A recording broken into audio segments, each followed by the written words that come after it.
ഈ pasting. Spot ലൈവിലേക്ക് സ്വാഗതം. കേരളത്തിൽ ഈ സമീപകാലത്ത് അക്രമങ്ങൾ പെരുകിയപ്പോൾ ഏറ്റവും കൂടുതൽ വിമർശിക്കപ്പെട്ടത് വയലൻസ് സിനിമകളാണ്.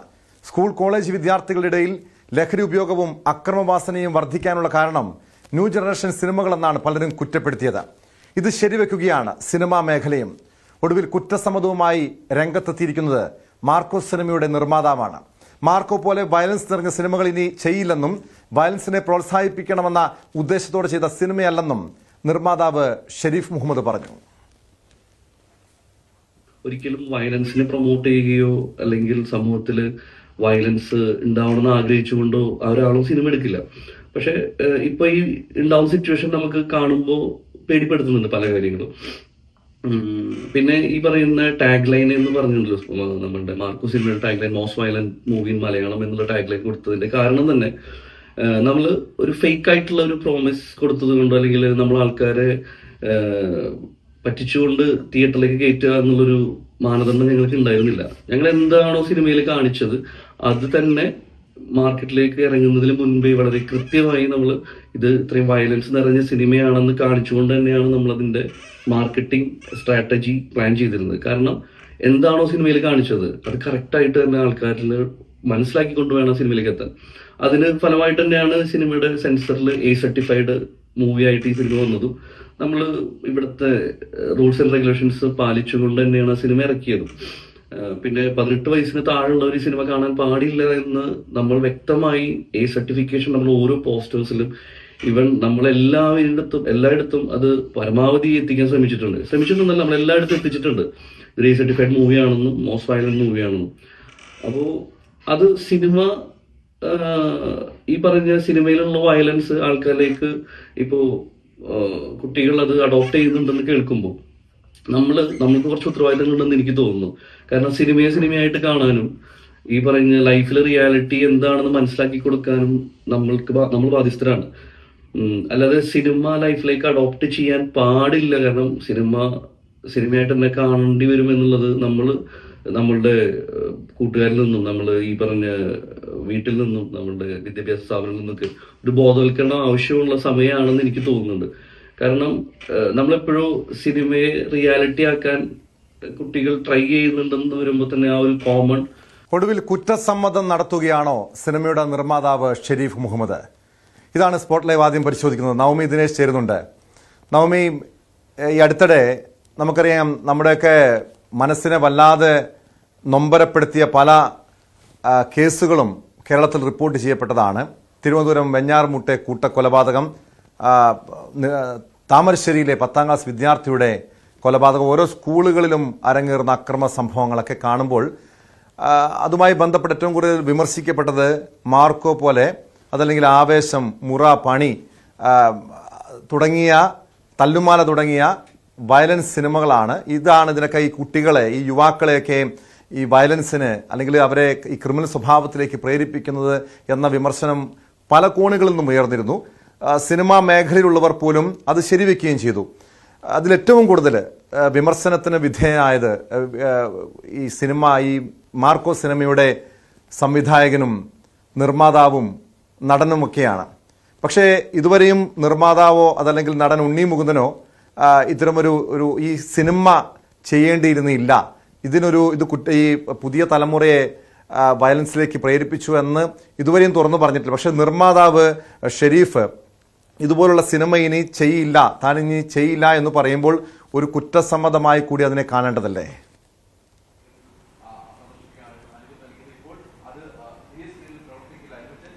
തീർച്ചയായും ടോം, നമുക്കറിയാം കഴിഞ്ഞ ദിവസം നിയമസഭയിലടക്കം മുഖ്യമന്ത്രി ആവേശം സിനിമയുടെ പേരെടുത്തു പറഞ്ഞുകൊണ്ട് തന്നെയാണ് ഈ കുട്ടികൾ ഗുണ്ടകളുടെ കൂടെ ചേർന്ന് ആ ഗുണ്ട സംഘം എങ്ങനെയാണ് പ്രവർത്തിക്കുന്നതെന്ന് കണ്ടു പഠിക്കുന്ന രീതിയിലേക്ക് മാറിയെന്ന് കൃത്യമായി പോലീസിന്റെ റിപ്പോർട്ടുണ്ടെന്ന് എടുത്തു പറഞ്ഞുകൊണ്ട് തന്നെയാണ് നിയമസഭയിൽ അത്തരത്തിലൊരു പ്രസ്താവന മുഖ്യമന്ത്രിയുടെ വരെ ഭാഗത്തു നിന്നും ഉണ്ടായത്.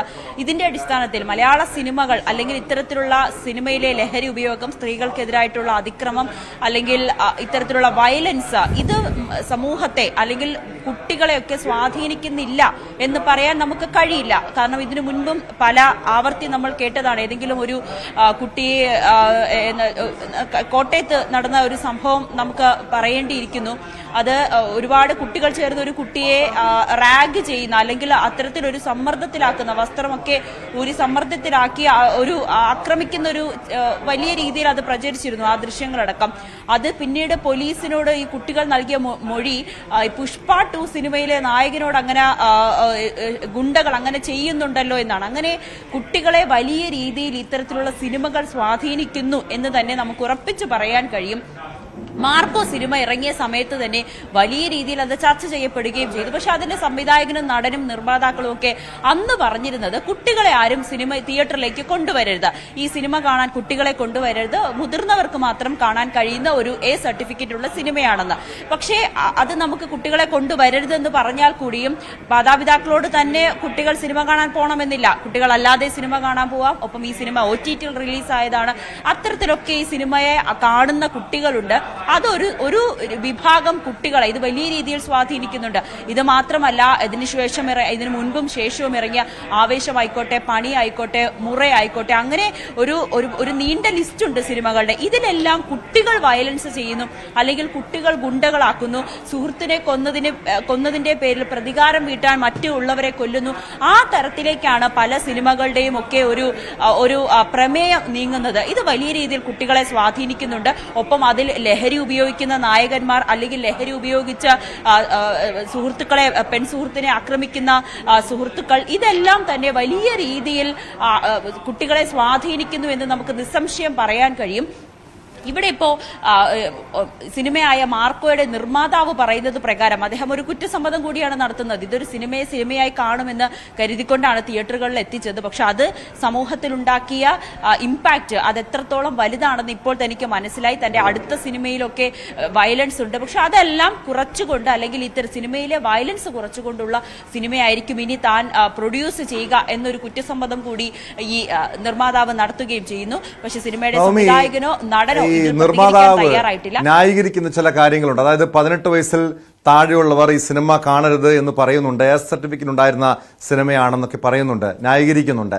പക്ഷെ അവിടെ നമുക്കറിയാം, അഫാൻ എന്ന യുവാവ്, വെഞ്ഞാറമ്മൂട് കൂട്ടക്കൊലപാതകം നടത്തിയ അഫാൻ 18 വയസ്സിന് മുകളിലുള്ള വ്യക്തിയായിരുന്നു. ഈ അടുത്തിടെ പല കേസുകളിലും പ്രതികളായിട്ടുള്ള യുവാക്കളുടെ പട്ടിക എടുത്തു നോക്കിയാൽ, അവരുടെ പ്രായപരിധി എടുത്തു നോക്കിയാൽ അതൊക്കെ 18 വയസ്സിന് മുകളിലുള്ളവരാണ്. 18 വയസ്സ് താഴെയുള്ളവരുമുണ്ട്. പക്ഷെ അവിടെ ഈ മാർക്കോ മാത്രമല്ലല്ലോ, ഇവിടെ പ്രതിക്കൂട്ടിലുള്ളത് നിരവധി സിനിമകളുണ്ട്. ആവേശം പോലുള്ള പല സിനിമകളും അത് റാഗിങ്ങിനെ പ്രൊമോട്ട് ചെയ്യുന്ന സിനിമകളാണ്. അതൊക്കെയാണ് പിന്നീട് നമ്മുടെ കേരളത്തിൽ പല ക്യാമ്പസുകളിലും സ്കൂളുകളിലും ഒക്കെ പ്രതിഫലിച്ചതും. ഈ 18 വയസ്സിൽ താഴെയുള്ള A സർട്ടിഫിക്കറ്റ് ഉണ്ട് എന്ന് പറഞ്ഞാലും, 18 വയസ്സിൽ താഴെയുള്ളവർ അത് കാണരുതെന്ന് പറഞ്ഞാലും, ഇവിടെ ഈ കുട്ടികൾ പലരും ഈ സിനിമ പോയി കണ്ടിട്ടുണ്ട്. മാത്രമല്ല, എന്തിനാണ് മാർക്കോ പോലുള്ള സിനിമകളിൽ അതുപോലുള്ളൊരു വയലൻസ് രംഗങ്ങൾ എന്ന ചോദ്യവും പല കോണുകളിൽ നിന്ന് വരുന്നു. കാരണം നമ്മുടെയൊക്കെ തല മരവിക്കുന്ന രീതിയിലുള്ള ഒരു ക്രൈം രംഗങ്ങളായിരുന്നില്ല ആ സിനിമയിൽ ഉണ്ടായിരുന്നത്.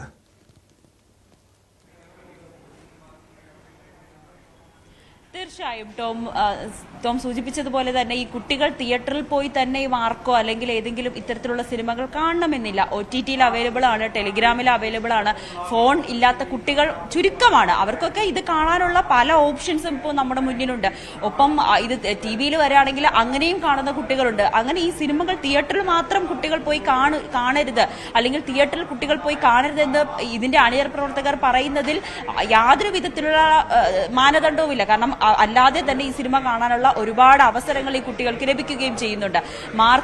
മാർക്കോ ആയിക്കോട്ടെ, അല്ലെങ്കിൽ മറ്റ് സിനിമകളുടെ ഇത്തരത്തിലുള്ള അക്രമങ്ങൾ അല്ലെങ്കിൽ സിനിമയിൽ ചിത്രീകരിക്കുന്ന രീതികൾ, ടോം സൂചിപ്പിച്ചത് ഈ മാർക്കോയുടെ ആ സിനിമ എന്താണ് സമൂഹത്തിന് നൽകുന്ന സന്ദേശം, അതായത് നായകന്റെ കുടുംബത്തിനെ ആക്രമിക്കുന്നവരെ തിരിച്ചാക്രമിച്ച്, അല്ലെങ്കിൽ നായകന്റെ കുടുംബത്തെ കൊല്ലുന്നവരെ തിരിച്ചു കൊല്ലുക എന്നൊരു സന്ദേശമാണോ ഈ സിനിമ നൽകുന്നത് എന്നുള്ളത് ഏറ്റവും പ്രധാനപ്പെട്ട കാര്യമാണ്. ഒപ്പം ഒരു ദാക്ഷിണ്യവുമില്ലാതെ ഇതൊക്കെ കാണിക്കുന്ന, കാണിക്കുന്ന ഒരു രക്തം പോലും കാണിക്കുന്നതിലും അല്ലെങ്കിൽ ആളുകളെ കൊല്ലുന്നതും കുട്ടികളെ ഉപദ്രവിക്കുന്നതും ഗർഭിണിയെ ഉപദ്രവിക്കുന്നതുമൊക്കെ ഒരു മറയുമില്ലാതെ ഇത് നേരിട്ട് കാണിക്കുന്ന ഒരു സാഹചര്യമാണ്. ഇപ്പോൾ ഫിലിം ചേംബറിന്റെ മീറ്റിംഗിൽ ഇക്കാര്യം ഉന്നയിച്ചപ്പോൾ അവർ പറഞ്ഞത് സിനിമയുടെ സെൻസർ ബോർഡാണ് ഇതിൽ ആദ്യമായിട്ടൊരു കടിഞ്ഞാണിടേണ്ടത്.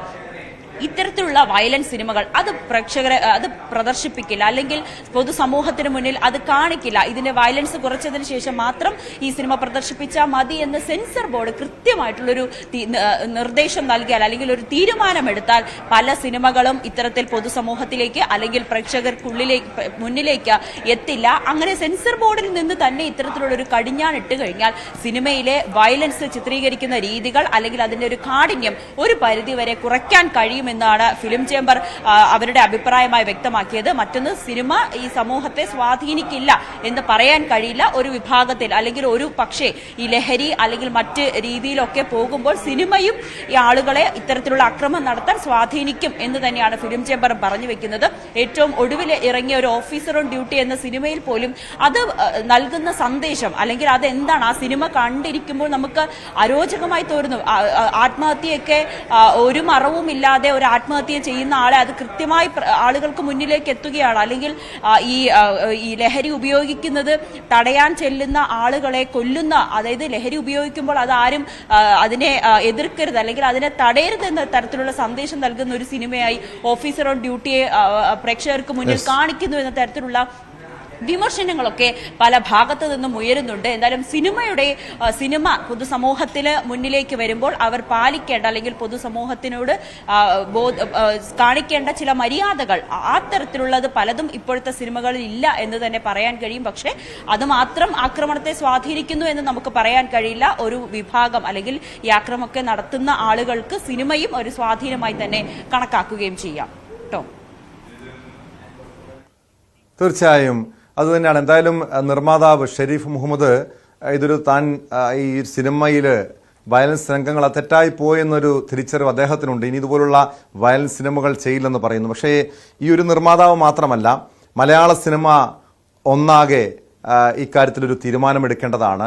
ഈ സിനിമയിലെ നടനും സംവിധായകനുമൊക്കെ, നായകനും സംവിധായകനുമൊക്കെ ഇനി ഇതുപോലുള്ള വയലൻസ് സിനിമകൾ ചെയ്യില്ല എന്ന് തീരുമാനമെടുക്കുന്നത് ഈ സമൂഹത്തിന് നല്ലൊരു സന്ദേശമായിരിക്കും. മാത്രമല്ല, നമ്മുടെ സമൂഹത്തിൽ ഇപ്പോൾ ഉണ്ടാകുന്ന അക്രമ സംഭവങ്ങൾക്കൊക്കെ സിനിമകളും ഒരു കാരണമാകുന്നുണ്ട് എന്ന വിമർശനം ഉൾക്കൊള്ളാൻ സിനിമാ മേഖലയിലുള്ളവരും തയ്യാറാകണം. ഉണ്ണുമുകുന്ദൻ ചിത്രമായ മാർക്കോയ്ക്ക് TV പ്രദർശനത്തിന് അനുമതിയില്ല.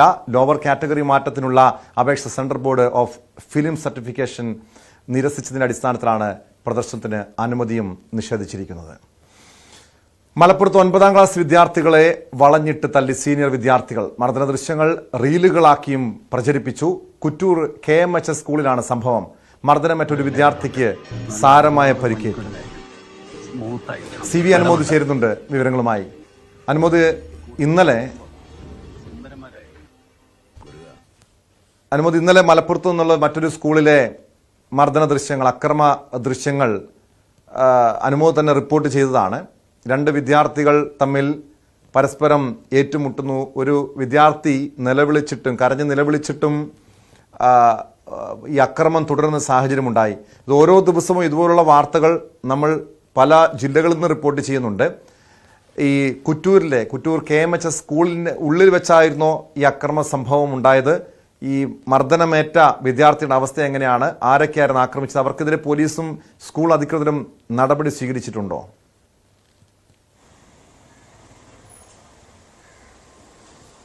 ടോം, ഫെബ്രുവരി 24-ാം തീയതിയാണ് ഈ ഒരു സംഭവം ഉണ്ടായതെന്നാണ് നമുക്ക് അറിയാൻ കഴിയുന്നത്. സ്കൂളിൻ്റെ പരിസരത്ത് വെച്ചായിരുന്നു സംഭവം. 9ാം ക്ലാസ്സുകാരും 10ാം ക്ലാസ്സുകാരും തമ്മിൽ കുറച്ച് മാസങ്ങളായിട്ട് പല ഇഷ്യൂസും പ്രശ്നങ്ങളും അവിടെ ഉണ്ടായിരുന്നു. അതിൽ തന്നെ 9ാം ക്ലാസ്സിലെ ഒരു കുട്ടി, ആ കുട്ടിയോടായിരുന്നു മറ്റുള്ളവരുടെ വിരോധം. അവർ ഈ 10ാം ക്ലാസ്സുകാരെ ബഹുമാനിക്കുന്നില്ല, ചോദ്യം ചെയ്യുന്നു. ഒരു സീനിയോറിറ്റി തരത്തിലുള്ള ഒരു വൈരാഗ്യം ഇവർക്ക് തമ്മിലുണ്ടായിരുന്നു. അങ്ങനെ ആണ് ഈ ഒരു സംഭവം ഉണ്ടായത് എന്നാണ് അറിയാനാകുന്നത്.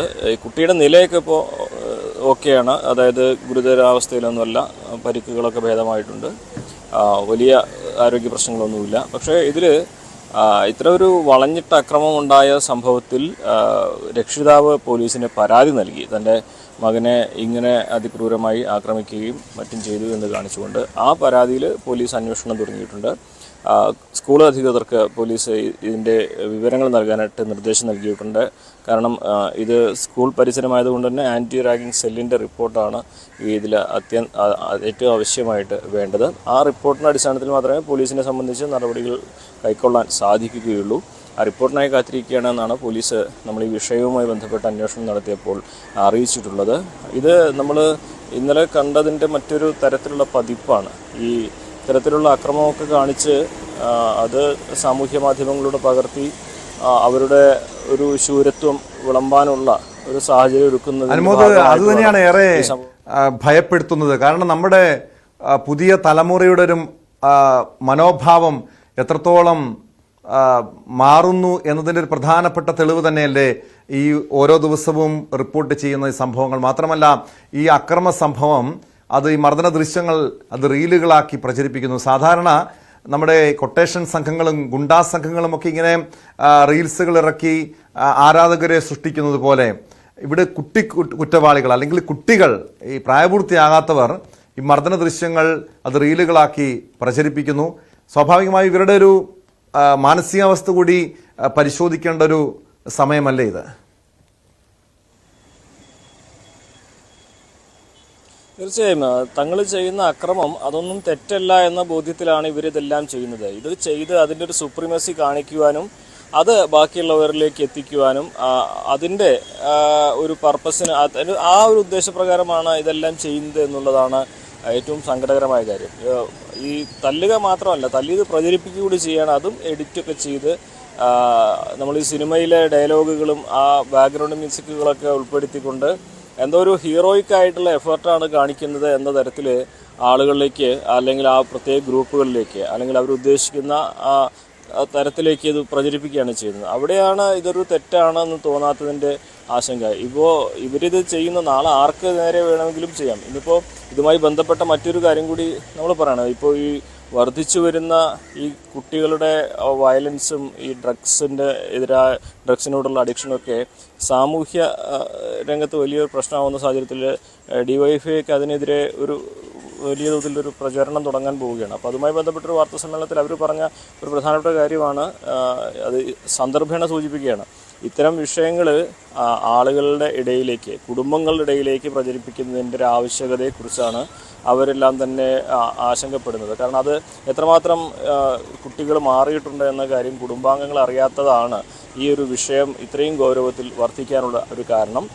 അതുപോലെ തന്നെ പൊതു കളിയിടങ്ങളും മറ്റും ഇല്ലാതെയാകുമ്പോൾ സ്വാഭാവികമായിട്ടും മുറിയിൽ മാത്രം ഒതുങ്ങിപ്പോകുന്ന തരത്തിലേക്ക് കുട്ടികൾ മാറുമ്പോൾ അവരെങ്ങനെയാണ് അവരുടെ സമയം ചെലവഴിക്കുന്നതെന്നും അവരുടെ കൂട്ടുകെട്ട് എങ്ങനെയാണ് അവർ രൂപപ്പെടുത്തുന്നതെന്നും ഒന്നും ആർക്കും അറിയാൻ കഴിയാത്ത ഒരു ദുരൂഹത നിലനിൽക്കുകയാണ്. അപ്പോൾ ആ തരത്തിൽ ഉള്ള ഒരു സാഹചര്യത്തെ മാറ്റിയെടുക്കുക എന്നുള്ളത് ഒരു കേവലം ഏതെങ്കിലും ഒരു വിഭാഗത്തിൻ്റെ മാത്രം ഉത്തരവാദിത്തമായിട്ടല്ല, എല്ലാവരും കൂടി ഒരുമിച്ച് അത് ചെയ്യേണ്ട കാര്യമുണ്ട് എന്നൊക്കെ അവർ പറയുമ്പോൾ ഈ വിഷയത്തിൻ്റെ ഗൗരവം സമൂഹം മനസ്സിലാക്കിയിട്ടുണ്ട് എന്നുകൂടി നമ്മൾ പറയേണ്ടതുണ്ട്. നമ്മൾ തുടർച്ചയായിട്ട് ഒരേ വാർത്തകളല്ലേ കാണിക്കുന്നതെന്നൊക്കെ ചോദ്യങ്ങൾ വരാം. പക്ഷേ ഒരേ സ്വഭാവമുള്ള വാർത്തകളാണെങ്കിലും അതിൻ്റെ ഒരു പ്രാധാന്യം വലുതാണ് എന്നതുകൊണ്ടാണ് നമ്മൾ ചെറുതാണെങ്കിലും അത് ഒരുപക്ഷെ വാർത്തകളായിട്ട് റിപ്പോർട്ട് ചെയ്യുന്നത്.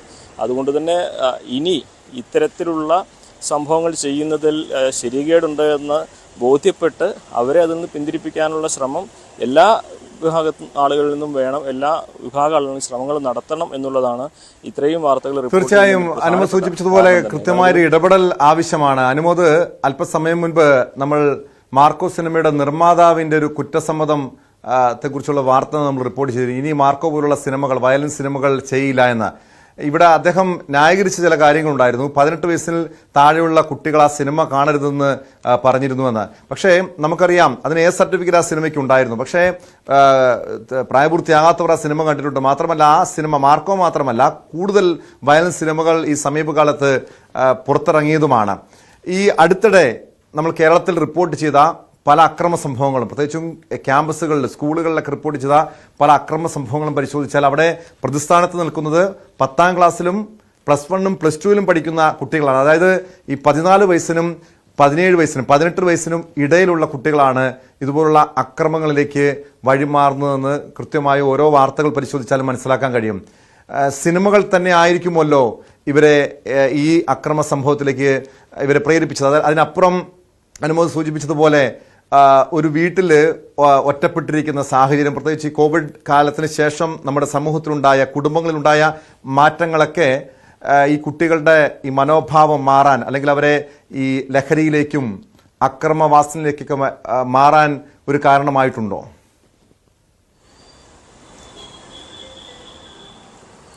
തീർച്ചയായും അത് പ്രധാനപ്പെട്ട ഒരു കാര്യമാണ്. ഈ കോവിഡിന് മുൻപും ശേഷവും എന്ന തരത്തിലുള്ളൊരു തരംതിരിക്കൽ.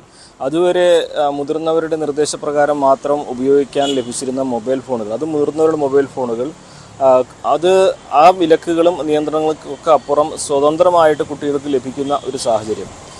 ഇപ്പോഴും ഒരു കാര്യം നമ്മൾ ശ്രദ്ധിക്കേണ്ടത്, പാരൻ്റ് കൺട്രോൾ ആപ്പുകൾ എന്നൊരു സംവിധാനം നമ്മളെ ഈ മൊബൈലുകളൊക്കെ നിയന്ത്രിക്കാൻ കഴിയുന്നതായിട്ടുണ്ട്. അത് ഒരു രക്ഷിതാവ് അത്തരത്തിലുള്ള ഒരു മൊബൈൽ ഫോൺ വിദ്യാർത്ഥിക്ക്, മകൾക്കോ മകനോ വാങ്ങിച്ചു കൊടുക്കുകയാണെങ്കിൽ അതിൽ പാരൻ്റ് കൺട്രോൾ ആപ്പുകളൊക്കെ ആ രക്ഷിതാവിന് ഇൻസ്റ്റാൾ ചെയ്യാവുന്നതാണ്. അങ്ങനെയാണെങ്കിൽ കുട്ടികൾ എന്ത് കാണുന്നു, എത്ര സമയം കാണുന്നു എന്നുള്ള ഡയറക്ഷൻസ് വരെ നമുക്കതിൽ സെറ്റ് ചെയ്ത് നൽകാൻ കഴിയും. അങ്ങനെയൊക്കെ ഒരു കൃത്യമായ നിരീക്ഷണവും നിയന്ത്രണമൊക്കെ ഉണ്ടെങ്കിൽ ഇതിനൊരു പരിധി വരെയൊക്കെ തടയിടാൻ കഴിയുന്നതാണ്. പക്ഷേ അത്തരത്തിലുള്ളൊരു ബോധവൽക്കരണം, ടെക്നോളജിക്കലി ഉള്ള ഒരു ബോധവൽക്കരണം കൂടി ഈ മേഖലയിൽ ഇതിനെക്കുറിച്ചൊക്കെ നടത്തേണ്ട സമയം അതിക്രമിച്ചിട്ടുണ്ട്. സിനിമകൾ തിയേറ്ററിനുള്ളിൽ പോയിട്ട് ഒരുപക്ഷെ അവർക്ക് സർട്ടിഫിക്കറ്റ് ഉള്ളത് കാണാൻ കഴിഞ്ഞില്ലെങ്കിലും ടെലഗ്രാം പോലെയുള്ള ആപ്പുകളിൽ ഏത് സിനിമകളാണ് ലഭ്യമല്ലാത്തത്? അവരെ സംബന്ധിച്ച് അത് എവിടെ നിന്നും ഡൗൺലോഡ് ചെയ്യാം, എങ്ങനെയും കാണാം. അത് ഇന്ത്യയിൽ റിലീസില്ലാത്ത പടങ്ങൾ പോലും കാണാം. അതിൽ എത്രമാത്രം വയലൻസ് ഉണ്ട്, എത്രമാത്രം മറ്റു വിഷയങ്ങളുണ്ടെന്ന് നമുക്ക് പറയാനാകില്ല. അപ്പോൾ ഇതെല്ലാം നമ്മുടെ ചുറ്റും സുലഭമാണ്. ഇതിന് മുൻപുണ്ടായിരുന്ന പോലെ നിയന്ത്രണങ്ങളോ മറ്റു പ്രശ്നങ്ങളോ ഒന്നുമില്ലാതെ എല്ലാവർക്കും സുലഭമാണിപ്പോൾ. സാങ്കേതികവിദ്യ അത്രമാത്രം വളർന്നിട്ടുണ്ട്. പക്ഷേ അതോടൊപ്പം തന്നെ ഈ കാര്യങ്ങൾ നമ്മൾ എപ്പോഴും എടുത്തു പറയുന്നൊരു കാര്യം, രക്ഷിതാക്കൾ ഇതിനെക്കുറിച്ച് ബോധവാന്മാരാകണമെന്നുള്ളത്. സാങ്കേതികവിദ്യയെക്കുറിച്ച് കുട്ടികൾ അറിയുന്നതിനൊപ്പം രക്ഷിതാക്കൾ അറിഞ്ഞാൽ മാത്രമേ അവരെ നിയന്ത്രിക്കാൻ കഴിയുള്ളൂ എന്നത് ഒരു യാഥാർത്ഥ്യമാണ് എന്നുള്ളതുകൊണ്ടാണ്. ഈ പാരൻ്റ് കൺട്രോൾ ആപ്പുകൾ, കുട്ടികളുടെ ഫോണുകളെ നിയന്ത്രിക്കുന്ന ആപ്പുകളെക്കുറിച്ചും അതിൻ്റെ കാര്യങ്ങളെക്കുറിച്ചൊക്കെ എത്ര രക്ഷിതാക്കൾക്ക് അറിയാവുന്ന ചോദ്യം വളരെ പ്രസക്തമാണ് ഈ ഘട്ടത്തിലൊക്കെ. അപ്പോൾ സിനിമകൾ സ്വാധീനിക്കുന്നുണ്ട് എന്നുള്ളത് ഒരു വസ്തുത തന്നെയാണ്. പക്ഷേ ഈ സാങ്കേതികവിദ്യ അത് ഇത്രമാത്രം വളരുന്ന സമയത്ത് നിരോധനവും നിയന്ത്രണവും ഒക്കെ എത്രമാത്രം പാലിക്കപ്പെടുമെന്നുള്ളതാണ് ചോദ്യം. അതൊക്കെ മറികടക്കാനുള്ള കഴിവ് നമ്മുടെ കുട്ടികൾക്കുണ്ട് എന്നുള്ളത് ഗുണപരമായ തലത്തിൽ കാണുകയാണെങ്കിൽ നേട്ടമാണ്. പക്ഷേ അതിൻ്റെ ഗുണപരമായിട്ടുള്ള നേട്ടമല്ല ഇപ്പോൾ നമ്മൾ കണ്ടുകൊണ്ടിരിക്കുന്നു എന്നുള്ളതാണ് ഏറ്റവും സങ്കടകരമായൊരു കാര്യം. ടോം. യെസ്, വ്യക്തമാണ്. മലപ്പുറത്തുനിന്ന് CV അനുമോദാണ് വിവരങ്ങൾ നൽകിയത്. ഈ ലഹരിയുടെയൊക്കെ ഉപയോഗം ക്രിമിനൽ വാസനയിലേക്ക് പുതിയ തലമുറയെ കൊണ്ടെത്തിക്കുന്നു എന്ന് മാത്രമല്ല, അതോടൊപ്പം അവരുടെ ജീവന് തന്നെ, പുതിയ തലമുറയുടെ ജീവന് തന്നെ അത് ഭീഷണിയാകുന്നു എന്ന രീതിയിലുള്ള, അത് വ്യക്തമാക്കുന്ന രീതിയിലുള്ള ചില വാർത്തകളും പുറത്തു വരുന്നുണ്ട്. പാലക്കാട് ഷൊർണൂരിൽ 22-കാരൻ കുഴഞ്ഞു വീണം മരിച്ചൊരു വാർത്തയാണ് സ്പോട്ട് ലൈവിന് പരിശോധിക്കുന്നത്. ഇന്നലെ വൈകിട്ട് 6:30-യോടെയാണ് സംഭവം. ഒറ്റപ്പാലം പാലപ്പുറം സ്വദേശിയായ പ്രജീഷാണ് മരിച്ചത്. ലഹരി ഉപയോഗമാണോ മരണകാരണമെന്ന് സംശയിക്കുന്നുണ്ട്. പ്രജീഷിന്റെ അടിവസ്ത്രത്തിൽ നിന്നും ലഹരി കുത്തിവയ്ക്കാൻ ഉപയോഗിക്കുന്ന സിറിഞ്ച് കണ്ടെത്തി. ആയിഷത്തുൽ ഷംന ചേരുന്നുണ്ട് വിവരങ്ങളുമായി. ഷംന, നമ്മൾ ലഹരിയുടെ ഉപയോഗത്തെക്കുറിച്ചുള്ള, അതിൻ്റെ അപകടത്തെക്കുറിച്ചുള്ള പല വാർത്തകളും ഈ അടുത്തിടെ പരിശോധിച്ചതാണ്, വിശദമായി തന്നെ പരിശോധിച്ചതാണ്. പുതിയ തലമുറ ക്രിമിനൽ വാസനയിലേക്ക് വഴിമാറുന്നുണ്ടെങ്കിൽ അതിന് പ്രധാനപ്പെട്ട കാരണങ്ങളിലൊന്ന് ലഹരിയാണെന്ന് പറഞ്ഞിരുന്നു. പക്ഷേ ഇത് ഈ യുവാക്കളുടെ, ലഹരി ഉപയോഗിക്കുന്ന യുവാക്കളുടെ ജീവന് തന്നെ ഭീഷണിയാകുന്ന രീതിയിൽ അമിതമായ ലഹരി ഉപയോഗം മാറുന്നു എന്ന് തെളിയിക്കുന്ന രീതിയിലുള്ളൊരു വാർത്തയാണ് ഷൊർണൂരിൽ നിന്ന് വരുന്നത്. ഈ പ്രജീഷ് എന്ന ചെറുപ്പക്കാരൻ മരിക്കാനുള്ള കാരണം ലഹരി ഉപയോഗമാണെന്ന് സ്ഥിരീകരിക്കാൻ കഴിഞ്ഞിട്ടുണ്ടോ? ടോം, ഇപ്പോൾ ഈ യുവാവിന്റെ പോസ്റ്റ്മോർട്ടം നടപടികൾ പുരോഗമിക്കുകയാണ്. അതിനുശേഷം മാത്രമേ കൃത്യമായ ഒരു സ്ഥിരീകരണത്തിലോട്ട് എത്താൻ സാധിക്കുകയുള്ളൂ. പക്ഷേ പ്രാഥമിക അന്വേഷണത്തിൽ തന്നെ പോലീസ് അടക്കം ഇപ്പോൾ വ്യക്തമാക്കുന്നത് ലഹരി ഉപയോഗം തന്നെ ആയിരിക്കാം മരണകാരണമെന്നാണ്. കാരണം ഈ യുവാവ് ഒറ്റപ്പാലം സ്വദേശിയാണ്. ഇയാൾ കഴിഞ്ഞ ദിവസം അമ്മ വീട്ടിലൊരു മരണാനന്തര ചടങ്ങുകൾക്ക് പങ്കെടുക്കാൻ വേണ്ടിയാണ് ഷൊർണൂരിലെത്തുന്നത്. ഈ യുവാവ് ഒരു ബാത്റൂമിൽ കയറി അരമണിക്കൂറിലധികം കഴിഞ്ഞാണ് ഈ ബാത്റൂമിൽ നിന്നും പുറത്തു വരുന്നത്. അതിനുശേഷം കുഴഞ്ഞു വീണ് മരിക്കുകയായിരുന്നു. പിന്നീട് ഉടൻ തന്നെ ആശുപത്രിയിൽ എത്തിച്ചെങ്കിലും മരണം സംഭവിച്ചു. തുടർന്ന് നടത്തിയ പരിശോധനയിലാണ് അടിവസ്ത്രത്തിനുള്ളിൽ നിന്നും ഈ ലഹരി കുത്തിവെക്കാൻ ഉപയോഗിക്കുന്ന സിറിഞ്ച് കണ്ടെത്തിയത്. ഇതാണ് ഇത്തരത്തിലുള്ള ഒരു സംശയത്തിലേക്ക് ആദ്യഘട്ടത്തിൽ തന്നെ എത്തിച്ചത്. ഈ ലഹരി ഉപയോഗമായിരിക്കാം, ഈ ബാത്റൂമിൻ്റെ അകത്തോ മറ്റോ കയറിയിരുന്ന് ഇയാൾ ലഹരി ഉപയോഗിച്ചത് കൊണ്ടായിരിക്കാം ഒരുപക്ഷെ അത്ര അധികം സമയം വരെ ബാത്റൂമിൽ ഉണ്ടായിരുന്നത്. നിരന്തരമായി ലഹരി ഉപയോഗിക്കുന്ന ആളായിരിക്കാം, അതുകൊണ്ടായിരിക്കാം മരണം സംഭവിച്ചെന്ന തരത്തിലേക്കൊക്കെ ആദ്യഘട്ടത്തിൽ തന്നെ നിഗമനങ്ങൾ വന്നത്. ഉടൻ തന്നെ പോലീസ് ഇയാളുടെ സുഹൃത്തുക്കളുമായി സംസാരിച്ചിരുന്നു, സുഹൃത്തുക്കളുടെ മൊഴി എടുത്തിരുന്നു.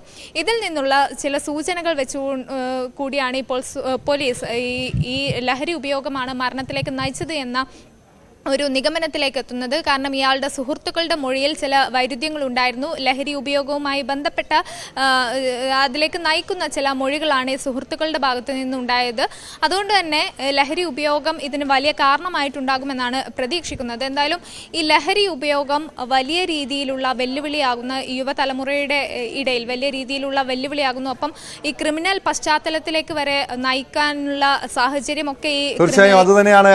അങ്ങനെയെങ്കിൽ ഈ പ്രജീഷ് ഏത് ലഹരിയാണ് ഉപയോഗിച്ചതെന്ന് കണ്ടെത്തണം. കാരണം സിറിഞ്ച് ഉപയോഗിച്ച് ലഹരി ഉപയോഗിക്കുന്നുണ്ടെങ്കിൽ ഈ പ്രജീഷ് കുറേ നാളുകളായി ലഹരി ഉപയോഗിക്കുന്ന വ്യക്തിയാകാം, ലഹരിക്ക് അടിമയാകാം. കാരണം ഇതിൻ്റെ ഒരു തലം മാറുമ്പോഴാണല്ലോ സിറിഞ്ച് ഉപയോഗിച്ച് ലഹരി ഇഞ്ചക്ട് ചെയ്ത് അത്രയധികം ഒരു പ്രത്യേക മാനസികാവസ്ഥയിലേക്കൊക്കെ ഇവർ മാറിയിരുന്നിരിക്കണം.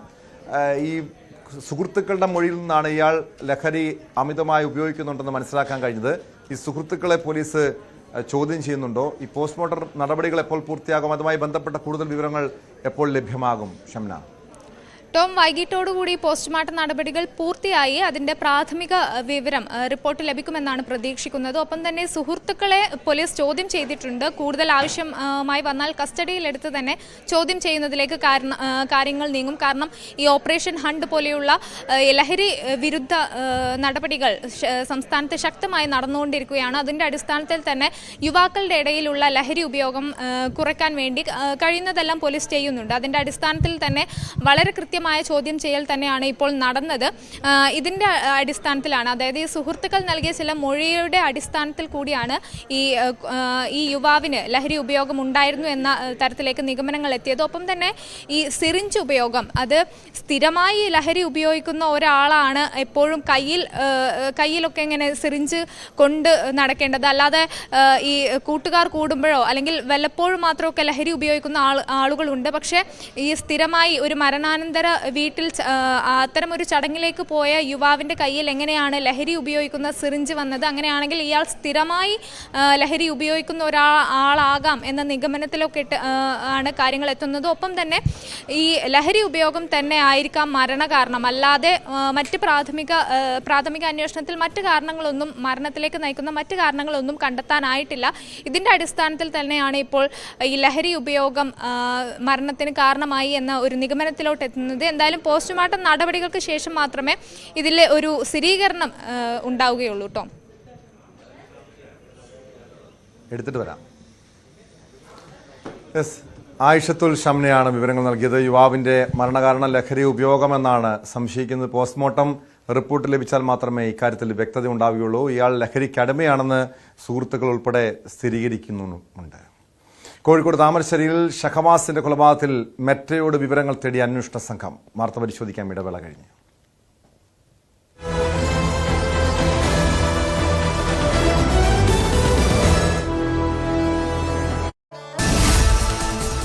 അതിരപ്പിള്ളിയിൽ പരിക്കേറ്റ നിലയിൽ കണ്ടെത്തിയ ഏഴാറ്റുമുഖം ഗണപതി എന്ന കാട്ടുകൊമ്പന് ചികിത്സ നൽകാൻ വനം വകുപ്പ്. നിലവിൽ ആനയുടെ പരിക്ക് ഗുരുതരമല്ലെന്നാണ് ഡോക്ടർമാരുടെ റിപ്പോർട്ട്. എന്നാൽ ചികിത്സയുമായി മുന്നോട്ടു പോകാനാണ് ശുപാർശ. നേരിയ പരുക്കാണെന്നും നിരീക്ഷണം തുടർന്നാൽ മതിയെന്നും റിപ്പോർട്ടിലുണ്ട്. ചോദ്യപേപ്പർ ചോർച്ചയിൽ ഉറവിടം കണ്ടെത്തി ക്രൈംബ്രാഞ്ച്. അൺഎയ്ഡഡ് സ്കൂളിലെ പ്യൂൺ അബ്ദുൾ നാസറാണ് ചോദ്യപേപ്പർ ചോർത്തിയത്. ഇയാളെ ക്രൈംബ്രാഞ്ച് അറസ്റ്റ് ചെയ്തു. MS സൊല്യൂഷൻസിലെ അധ്യാപകൻ ഫഹദിനാണ് ഇയാൾ ചോദ്യപേപ്പർ നൽകിയതെന്നാണ് കണ്ടെത്തൽ. സ്റ്റാർട്ടപ്പുകളുടെ വളർച്ച വിശദീകരിക്കുന്ന റിപ്പോർട്ട് തയ്യാറാക്കിയ സ്ഥാപനത്തിന് സർക്കാർ പണം നൽകിയെന്ന ആരോപണവുമായി പ്രതിപക്ഷ നേതാവ് വി.ഡി. സതീശൻ. സ്റ്റാർട്ടപ്പ് ജനോം എന്ന സ്ഥാപനത്തിന് $48,000 നൽകിയാണ് റിപ്പോർട്ട് തയ്യാറാക്കിയത്. പണം നൽകിയതിന്റെ തെളിവുകൾ ഉണ്ടെന്നും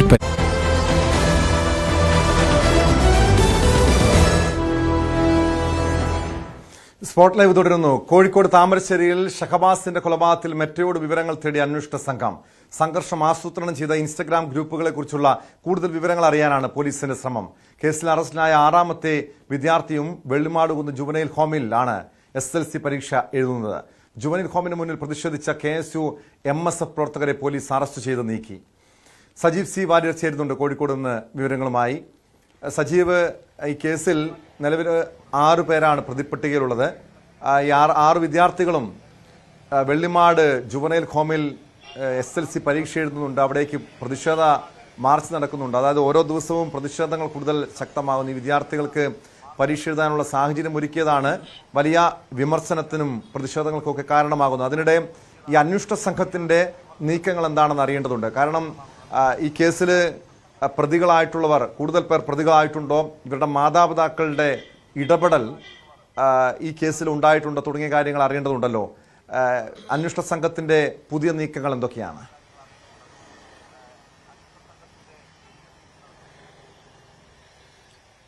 ടോം, അന്വേഷണ സംഘം ഇപ്പോൾ ശ്രമിക്കുന്നത് കൂടുതൽ ഡിജിറ്റൽ തെളിവുകൾ ലഭ്യമാക്കി ആ ഡിജിറ്റൽ തെളിവുകൾ ശക്തിപ്പെടുത്തുക എന്നുള്ളതാണ്. പ്രധാനമായും ഇൻസ്റ്റ വഴിയുള്ള സന്ദേശങ്ങൾ കുറെ കൂടി വ്യക്തമായ രീതിയിൽ ലഭ്യമാവേണ്ടതുണ്ട്. അതിനുവേണ്ടി നേരത്തെ മൊബൈലുകളെല്ലാം തന്നെ ഫോർമാറ്റ് ചെയ്യപ്പെട്ട നിലയിലായിരുന്നു. അതിൽ നിന്ന് ഫോറൻസിക് വിഭാഗത്തിനെ കൊണ്ട് തെളിവുകൾ എടുപ്പിച്ചിരുന്നു. എങ്കിൽ പോലും കൂടുതൽ തെളിവുകൾ ചിലപ്പോൾ ഈ സാമൂഹ്യ മാധ്യമങ്ങൾ വഴി പോയിട്ടുണ്ടാവും. അങ്ങനെയാണെങ്കിൽ അത്തരം സന്ദേശങ്ങൾ ഉണ്ടെങ്കിൽ ആ സന്ദേശങ്ങൾ കണ്ടെത്തുക എന്നുള്ളതിന്റെ അടിസ്ഥാനത്തിലാണ് മെറ്റയോട് വിവരങ്ങൾ തേടിയത്. മെറ്റയിൽ നിന്ന് ഇവർ തമ്മിലുള്ള പർട്ടിക്കുലറായിട്ട് ഇന്ന ഐഡിയയിൽ നിന്നുള്ള സന്ദേശങ്ങൾ, അവർ തയ്യാറാക്കിയ ഗ്രൂപ്പുകളിലെ സന്ദേശങ്ങളെല്ലാം തന്നെ വീണ്ടെടുക്കാനുള്ള ശ്രമമാണ്. അങ്ങനെയെങ്കിൽ കൂടുതൽ വ്യക്തമായ തെളിവുകൾ ലഭ്യമാകും. ഇവർ നേരത്തെ തന്നെ ഇതിനുവേണ്ടി ആഹ്വാനം ചെയ്തിരുന്നു. ഇങ്ങനെയൊരു ആക്രമണം പദ്ധതി ഇട്ടു എന്ന് വ്യക്തമാണ്. അത് എത്രത്തോളം ഒരു എക്സ്റ്റൻസീവായിട്ട് അത് ചെയ്തിട്ടുണ്ട് എന്ന കാര്യം പരിശോധിക്കേണ്ടതുണ്ട്. അങ്ങനെ ഈ കുട്ടികൾ തന്നെ അത്രയുണ്ടോ, അങ്ങനെ അതുപോലെ മറ്റ് പുറത്തുള്ള ആളുകളുടെ ഇടപെടലിനെ കുറിച്ച് ഈ സന്ദേശങ്ങളിൽ പറഞ്ഞിട്ടുണ്ടോ എന്നെല്ലാമുള്ള കാര്യങ്ങൾ പരിശോധിക്കുന്നുണ്ട്. അങ്ങനെയുണ്ടെങ്കിൽ മുതിർന്ന ആളുകളുടെ ഇടപെടൽ എത്രത്തോളം, അവർ എത്രത്തോളം ഇതിനുവേണ്ടി കുട്ടികളെ കരുവാക്കി മറ്റ് ഏതെങ്കിലും തരത്തിൽ കുട്ടികളുമായി നേരത്തെ തന്നെ ബന്ധപ്പെട്ടിരുന്ന ഏതെങ്കിലും മാഫിയ സംഘങ്ങളുണ്ടോ, അതുപോലെ ഇതുപോലുള്ള ഗുണ്ടാ സംഘങ്ങളുടെ ഭാഗമായിട്ടുള്ള ആളുകൾ ഉണ്ടോ, നേരത്തെ ക്രിമിനൽ പശ്ചാത്തലമുള്ള ആളുകൾ ഇവരുമായി ബന്ധപ്പെട്ടിരുന്നോ, ഇക്കാര്യങ്ങളെല്ലാം തന്നെ പരിശോധിക്കുന്നുണ്ട്. കുട്ടികൾക്ക് 15-16 വയസ്സ് മാത്രം പ്രായമുള്ള കുട്ടികളാണ്. അവർ ഇത്രയും വലിയൊരു ക്രൈം ചെയ്യാനുള്ള സാഹചര്യം വളരെ കുറവാണ്. പക്ഷെ അതിലേക്ക് അവരെ എത്തിച്ച സാഹചര്യം എന്താണ്, അവർ കടന്നുപോയ വഴികൾ എന്തൊക്കെയാണെന്ന് മനസ്സിലാക്കാനാണ് അന്വേഷണ സംഘത്തിന്റെ ശ്രമം. അതിന്റെ ഭാഗമായി മെറ്റയിൽ നിന്ന് വിവരങ്ങൾ ലഭ്യമാക്കേണ്ടതുണ്ട്. അതിനുള്ള ഔദ്യോഗികമായുള്ള സന്ദേശമാണ് മെറ്റയ്ക്ക് നൽകിയിരിക്കുന്നത്. വ്യക്തമായ വിവരങ്ങൾ, ഇത്ര ഐഡി, ഓരോ ഐഡിയിൽ നിന്നുള്ള സന്ദേശങ്ങൾ എങ്ങനെയാണ്, അവർ ഉൾപ്പെട്ട ഗ്രൂപ്പുകളിൽ എങ്ങനെയാണ് പിന്നെ ആശയവിനിമയങ്ങൾ നടന്നത് എന്നെല്ലാമുള്ള കാര്യങ്ങളാണ് അന്വേഷിക്കുന്നത്. അത് പ്രകാരം ഈ കുട്ടികൾ ഏത് തരത്തിലാണ് ഇതിനുവേണ്ടി തയ്യാറെടുത്തതെന്നാണ് പോലീസിന് അറിയേണ്ടത്. 6ാമത്തെ പ്രതി കൂടിയുണ്ട്. അതോടൊപ്പം ഇപ്പോൾ നിലവില് കേസിൽ പ്രതിപ്പട്ടികയിലുള്ള 6 വിദ്യാർത്ഥികൾ, ഇവരെ വിശദമായി ചോദ്യം ചെയ്താൽ മാത്രമേ ആയിരിക്കും ഈ കേസിൽ പുറമേ നിന്നുള്ള ആളുകളുടെ ഇടപെടലോ അല്ലെങ്കിൽ കൂടുതൽ പേർക്ക് പങ്കുണ്ടോ എന്ന് വ്യക്തമാക്കാൻ കഴിയൂ. നിലവിൽ SSLC പരീക്ഷയാണ്. ഈ പരീക്ഷയ്ക്ക് ശേഷം മാത്രമായിരിക്കുമോ കൂടുതൽ ചോദ്യം ചെയ്യൽ, നിലവിൽ ഈ ജുവനൈൽ ഹോമിലുള്ള വിദ്യാർത്ഥികളുടെ ചോദ്യം ചെയ്യൽ ഉണ്ടാവുക?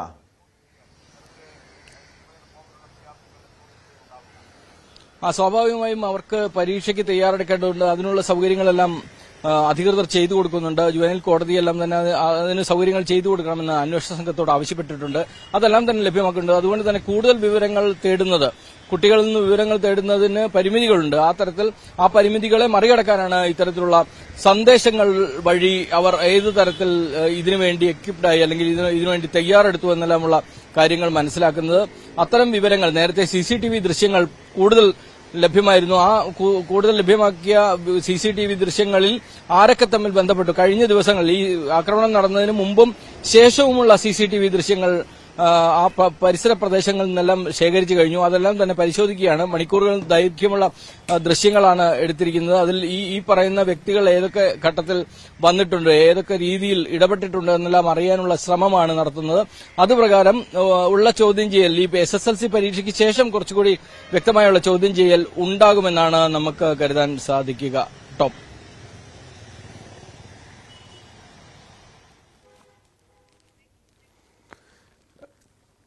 സജീവ, അതോടൊപ്പം ഈ നിലവിൽ ജുവനൈൽ ഹോമിലുള്ള വിദ്യാർത്ഥികൾക്ക് പരീക്ഷ SSLC പരീക്ഷ എഴുതാൻ സൗകര്യമൊരുക്കിയതാണ് വലിയ പ്രതിഷേധങ്ങൾക്ക് കാരണമാകുന്നത്.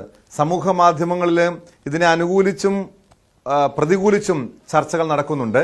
ഇവർക്ക് പരീക്ഷ എഴുതാനുള്ള സാഹചര്യം ഒരുക്കിയില്ലെങ്കിൽ ഒരുപക്ഷെ ഈ കുട്ടികൾ ഇവർ ശിക്ഷാ കാലയളവ് കഴിഞ്ഞ് പുറത്തിറങ്ങുമ്പോൾ വീണ്ടും അക്രമവാസനയിലേക്ക് പോകാനുള്ള ഒരു സാഹചര്യം ഉണ്ടാകാം. അതൊരു മനുഷ്യാവകാശ പ്രശ്നമാണ്, അത് ബാലാവകാശ പ്രശ്നമാണ് തുടങ്ങിയ ചോദ്യങ്ങളാണ് ഇവരെ അനുകൂലിക്കുന്നവർ, പരീക്ഷ എഴുതുന്നതിനെ അനുകൂലിക്കുന്നവർ ഉയർത്തിക്കാണിക്കുന്നു. ഒരു പരിധിവരെ അത് വസ്തുത തന്നെയാണ്. കാരണം അവർക്കും ഇനി ഇതിന്റെ ഈ ഒരു കുറ്റകൃത്യത്തിന്റെ ഗൗരവം ഒരുപക്ഷെ അവർക്ക് മനസ്സിലാക്കുന്നുണ്ടായിരിക്കാം. ഇതിന്റെ ഒരു കുറ്റബോധം ഈ കുട്ടികളിലുണ്ടോ? മാത്രമല്ല ഈ നിലവിലത്തെ ഈ പ്രതിഷേധങ്ങൾ വരും ദിവസങ്ങളിലും ഉണ്ടാകുമോ? KSU, MSF ഉൾപ്പെടെയുള്ള വിദ്യാർത്ഥി സംഘടനകളുടെയൊക്കെ നിലപാടും എന്താണ്?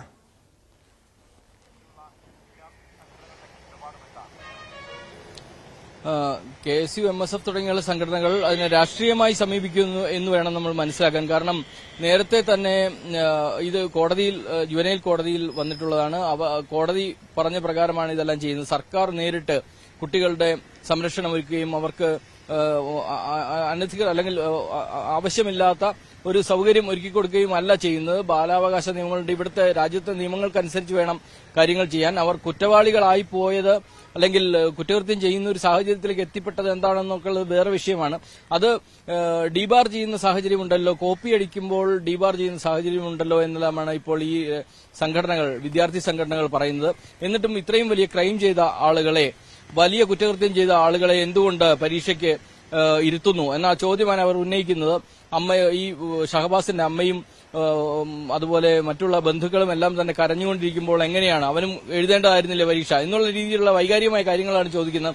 പക്ഷേ പരീക്ഷ എഴുതുന്നതും എഴുതാതിരിക്കുന്നതും അല്ലെങ്കിൽ അതിൽ ഏതെങ്കിലും തരത്തിലുള്ള നടപടികൾ എടുക്കുന്നത് പരീക്ഷ സംബന്ധിച്ചോ അല്ലെങ്കിൽ ആ സമയങ്ങളിൽ എടുക്കുന്ന ഏതെങ്കിലും കുറ്റകൃത്യമാണ്. അതായത് കോപ്പി അടിക്കുക എന്ന് പരീക്ഷാ ഹാളിൽ നടക്കുന്ന ഒരു കുറ്റകൃത്യമാണ്. അതിനാണ് ഡീബാർ ചെയ്യുന്ന അടക്കമുള്ള കാര്യങ്ങൾ ചെയ്യുന്നത്. പുറത്ത് ചെയ്ത ഒരു കുറ്റകൃത്യത്തിന് എന്ത് ചെയ്യണമെന്നുള്ള, അത് കുറ്റകൃത്യം എന്നത് അവർ ചെയ്തതാണെന്ന് തെളിയിക്കേണ്ടതടക്കമുള്ള കാര്യങ്ങളുണ്ട്. ഇതെല്ലാം നിയമത്തിന്റെ കണ്ണിലൂടെ വരികയാണ് വേണ്ടത്.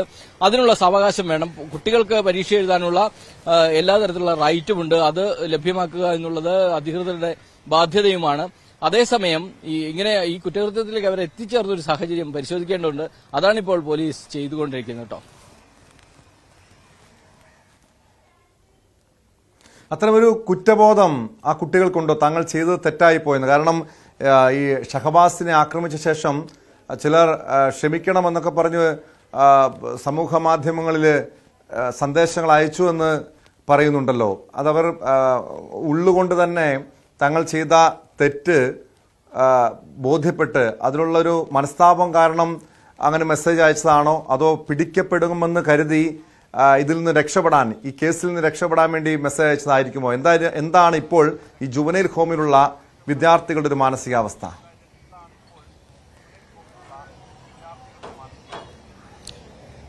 കുട്ടികളുടെ കാര്യത്തിൽ പ്രത്യേകിച്ച് നമ്മൾ പറയേണ്ട കാര്യം, ഒരാൾ പോലീസ് ഡിപ്പാർട്ട്മെന്റിൽപ്പെട്ട ഒരു ജീവനക്കാരന്റെ മകനാണ്. അയാളുടെ പക്കൽ നിന്ന് ലഭിച്ച വിവരങ്ങളുടെ അടിസ്ഥാനത്തിലാണ് ഈ കുട്ടികൾ നേരത്തെ ഇതിൽ ഏതെങ്കിലും തരത്തിൽ മരണപ്പെട്ടു പോയാൽ പോലും വലിയ ശിക്ഷ തങ്ങൾക്ക് ഉണ്ടാകില്ല എന്നുള്ള തരത്തിലുള്ളൊരു സന്ദേശം നമ്മൾ നേരത്തെ വാർത്തയിലെല്ലാം ഉൾപ്പെടുത്തിയതാണ്. അത്തരം സന്ദേശങ്ങൾ വന്നിട്ടുള്ളത് എന്നാണ് മനസ്സിലാക്കുന്നത്. അങ്ങനെയെങ്കിൽ അവർക്ക് പിന്നിൽ നിന്ന് ഇതുപോലെയുള്ള ഒരു നിയമപരമായിട്ടുള്ള കാര്യങ്ങളെല്ലാം മനസ്സിലാക്കി കൊടുക്കുന്ന തരത്തിലുള്ള ഒരു പിന്തുണ ലഭിച്ചിട്ടുണ്ട് എന്ന് വേണം മനസ്സിലാക്കാൻ. അതുകൊണ്ട് തന്നെ ഈ കുട്ടികളെ സംബന്ധിച്ചിടത്തോളം കുട്ടികൾ എത്തിപ്പെട്ടു പോയ ഒരു വലിയൊരു കുരുക്ക് അവർക്ക് ബോധ്യമായിട്ടുണ്ട് എന്നാണ് നമ്മൾ മനസ്സിലാക്കുന്നത്. എങ്കിൽ പോലും ഇനി അതിൽ നിന്ന് പുറത്തു കടക്കുന്നത് എങ്ങനെയെന്നുള്ള ഒരു ആശങ്ക അവരുടെ ഭാഗത്തുണ്ട്. സത്യം പറഞ്ഞാൽ ഈ കുട്ടിയെ വകവരുത്തുക എന്നുള്ള ഉദ്ദേശമായിരുന്നില്ല, പകവീട്ടുക എന്നുള്ള ആവശ്യമായിരുന്നു അവരെ സംബന്ധിച്ച് ഉണ്ടായിരുന്നത്. അത് ആ ഒരു പ്രായത്തിലുള്ള കുട്ടികളുടെ മാനസിക സ്ഥിതി കൂടി നമ്മൾ മനസ്സിലാക്കേണ്ടതുണ്ട്. അങ്ങനെയുള്ള കുട്ടികൾ തമ്മിൽ ഒരു അടിപിടി ഉണ്ടാകുമ്പോൾ ഈ നഞ്ചക്ക് പോലുള്ള ഗുരുതരമായ അല്ലെങ്കിൽ വളരെ ഗൗരവമുള്ള ഒരു ആയുധം ഉപയോഗിച്ച് ആക്രമിച്ചാൽ എങ്ങനെയാണ് അതിന് പരിക്കേൽക്കുക എന്നുള്ള കാര്യങ്ങളെല്ലാം തന്നെ അവർക്ക് വലിയ ബോധ്യമുള്ള കാര്യമാണെന്ന് തോന്നുന്നില്ല. ഈ സംഭവിച്ചു പോയതാണ്. അപ്പോൾ ആ സംഭവത്തിൽ അവർക്ക് സ്വാഭാവികമായിട്ടും അവർക്ക് വലിയൊരു നിരാശയോ അല്ലെങ്കിൽ വിഷമമോ ഉണ്ട് എന്നാണ് നമ്മളിപ്പോൾ ഈ വകുപ്പ് അധികൃതരുമായി ബന്ധപ്പെട്ടപ്പോൾ അറിയാൻ സാധിക്കുന്നത്. വ്യക്തമാണ്. സജീവ് സി വാര്യരാണ് കോഴിക്കോട് നിന്നും വിവരങ്ങൾ നൽകിയത്. ഈ താമരശ്ശേരിയിലെ ഷഹബാസിന്റെ കൊലപാതകവുമായി ബന്ധപ്പെട്ട് മെട്രോയോട് വിവരങ്ങൾ തേടിയിരിക്കുകയാണ് അന്വേഷണ സംഘം. തിരുവനന്തപുരം വെഞ്ഞാറമ്മൂട് കൂട്ടക്കൊലക്കേസിലെ പ്രതി അഫാൻ ഒടുവിൽ മനസ്സ് തുറക്കുകയാണ്. കൂട്ടക്കൊലപാതകത്തിലേക്ക് നയിച്ച സാഹചര്യം അഫാൻ ജയിൽ അധികൃതരോട് വിശദീകരിച്ചു. കടബാധ്യത ഉണ്ടായതിനെ തുടർന്ന് ബന്ധുക്കളുടെ ഭാഗത്തുനിന്ന് നിരന്തര അധിക്ഷേപമാണ് ഉണ്ടായത്. കടം കയറിയതോടെ ഇനി ജീവിക്കേണ്ടെന്ന് കുടുംബം തീരുമാനിച്ചു.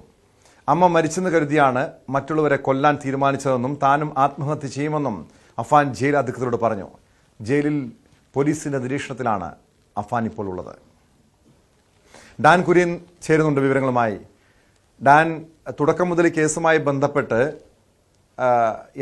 പ്രതി അഫാന്റെ മൊഴികളിൽ വൈരുദ്ധ്യങ്ങൾ ഉണ്ടായിരുന്നു. ഏറ്റവും ഒടുവിൽ അഫാൻ പറയുന്ന കാര്യങ്ങൾ അന്വേഷണ സംഘം വിശ്വാസത്തിലെടുക്കുന്നുണ്ടോ? സാമ്പത്തിക ബാധ്യത ഈ കുടുംബത്തിന് ഉണ്ടായിരുന്നു. അത് 1/2 കോടി രൂപയ്ക്ക് മുകളിലാണ് എന്ന് വ്യക്തമാക്കുന്ന തെളിവുകൾ വെഞ്ഞാറമൂട് പോലീസ് ശേഖരിച്ചിട്ടുണ്ട്. പക്ഷേ അഫാന്റെ പിതാവ് പറയുന്നത് വീട്ടാൻ കഴിയാത്ത ബാധ്യതകളൊന്നും തനിക്കില്ലായിരുന്നു എന്നാണ്. അപ്പോൾ അദ്ദേഹത്തിൻ്റെ അറിവില്ലാതെയാകാം ഇത്രയധികം ബാധ്യത ഈ കുടുംബത്തിന് മേൽ വന്നത് എന്നാണ് പോലീസിൻ്റെ ഒരു നിഗമനം. ഈ സാമ്പത്തിക കാര്യങ്ങളിൽ ഒരു മിസ്മാനേജ്മെൻറ്റ് അവിടെ സംഭവിച്ചിട്ടുണ്ട്. അഫാന്റെ അമ്മയും അഫാനും ഈ വരവറിയാതെ പണം ചെലവാക്കിയത് കൊണ്ടാണ് ബാധ്യത ഇങ്ങനെ കുമിഞ്ഞുകൂടുന്ന ഒരു സാഹചര്യം ഉണ്ടായത് എന്നാണ് പോലീസിൻ്റെ ഇതുവരെയുള്ള അന്വേഷണത്തിലെ കണ്ടെത്തൽ. അതിനിടയിലാണ് 8 ദിവസത്തെ ആശുപത്രിവാസത്തിന് ശേഷം ഇന്നലെ മെഡിക്കൽ കോളേജ് ആശുപത്രിയിൽ നിന്ന് ഡിസ്ചാർജ് ചെയ്ത് അഫാനെ പൂജപ്പുരയിലെ സബ് ജയിലിലേക്ക് മാറ്റിയത്. സബ് ജയിലിൽ എത്തിച്ച ശേഷം ജയിൽ അധികൃതരുമായി ഈ കാര്യങ്ങൾ വിശദീകരിക്കുന്നതിനിടയിലാണ് ഈ കൊടും ക്രൂരകൃത്യത്തിലേക്ക് നയിച്ച സാഹചര്യങ്ങൾ അഫാൻ തന്നെ ഉദ്യോഗസ്ഥരോട് വ്യക്തമാക്കിയത്. കടുത്ത സാമ്പത്തിക ബാധ്യത ഉണ്ടായതിൻ്റെ പേരിൽ പല അടുത്ത ബന്ധുക്കളോടും പണം വായ്പയായി ചോദിച്ചിരുന്നു. പക്ഷേ ഏറ്റവും വേണ്ടപ്പെട്ടവർ പോലും ഒന്നും സഹായിക്കാൻ തയ്യാറാകാതെ തന്നെയും മാതാവിനെയും അധിക്ഷേപിക്കുന്ന പെരുമാറ്റമാണ് ഉണ്ടായത്. അതാണ് പിതാവിൻ്റെ സഹോദരനോടുള്ള വൈരാഗ്യം വർദ്ധിക്കുന്നതിൽ പ്രധാനപ്പെട്ട ഒരു കാരണമായി മാറിയതും. അതോടൊപ്പം അമ്മയെ ആക്രമിച്ചപ്പോൾ അമ്മ കൊല്ലപ്പെട്ടുവെന്നാണ് കരുതിയത്, മരണപ്പെട്ടുവെന്നാണ് കരുതിയത്. അതുകൊണ്ടാണ് ബാക്കിയുള്ളവരെയും താൻ കൊല ചെയ്തത് എന്നാണ് അഫാൻ ഉദ്യോഗസ്ഥരോട് വ്യക്തമാക്കിയത്. അതോടൊപ്പം താൻ പുറത്തിറങ്ങിയാൽ ആത്മഹത്യ ചെയ്യും, അതായത് തനിക്കും ഇനി ജീവിക്കേണ്ട എന്ന കാര്യം കൂടി ഉദ്യോഗസ്ഥരോട് ഭാവഭേദങ്ങളൊന്നുമില്ലാതെ അഫാൻ വ്യക്തമാക്കിയിരിക്കുകയാണ്. തനിക്ക് വേണ്ടപ്പെട്ടവർ എല്ലാവരും നഷ്ടമായി കഴിഞ്ഞു, ഇനി താൻ മാത്രമായി ബാക്കിയാകണ്ട എന്നാണ് അഫാൻ ഉദ്യോഗസ്ഥരോട് പറഞ്ഞു വെച്ചത്.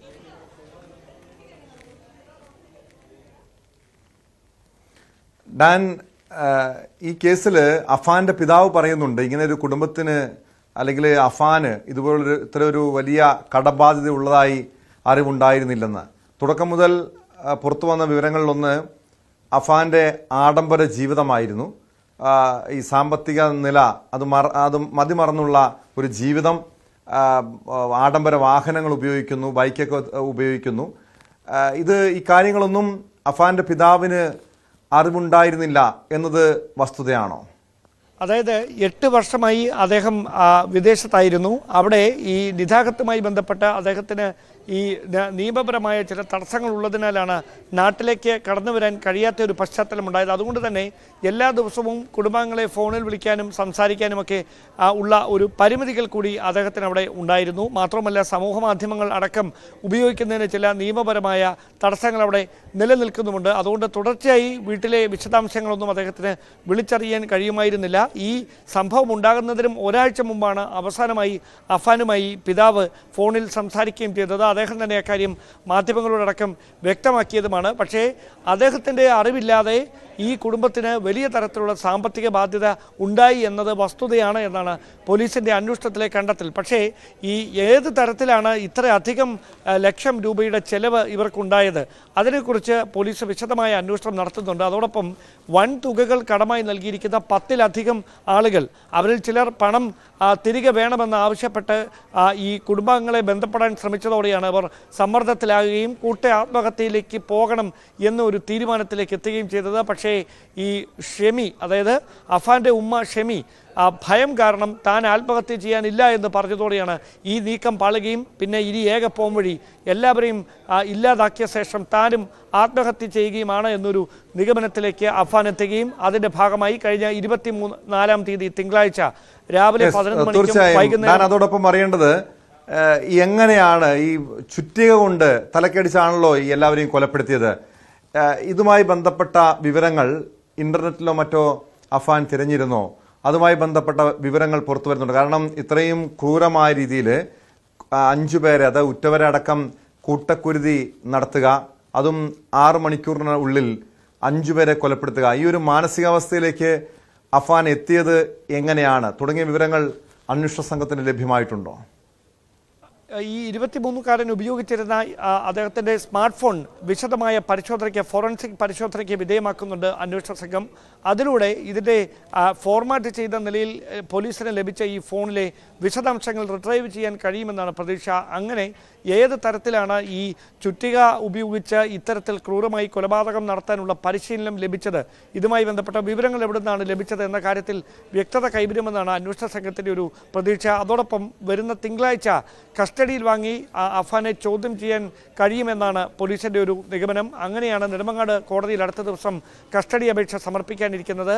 അങ്ങനെ വിശദമായ ചോദ്യം ചെയ്യലിലൂടെ ഏത് തരത്തിലാണ് ഈ കൂട്ടക്കൊലപാതകത്തിന് വേണ്ട പരിശീലനം, അല്ലെങ്കിൽ ഇങ്ങനെയൊരു ഈ ചുറ്റിക കൊണ്ട് അടിച്ച് ഇവരെ നിഷ്ഠൂരമായി കൊലപ്പെടുത്തുന്നതിനുള്ള ഒരു പരിശീലനം എവിടെ നിന്ന് അഫാന് ലഭിച്ചു എന്ന കാര്യത്തിലടക്കം വ്യക്തത കൈവരികയുള്ളൂ. ഈ അപരിചിതരല്ല മരിച്ചവരാരും, അവരെല്ലാവരും അഫാനെ ഏറെ സ്നേഹിച്ചിരുന്നവരാണ്.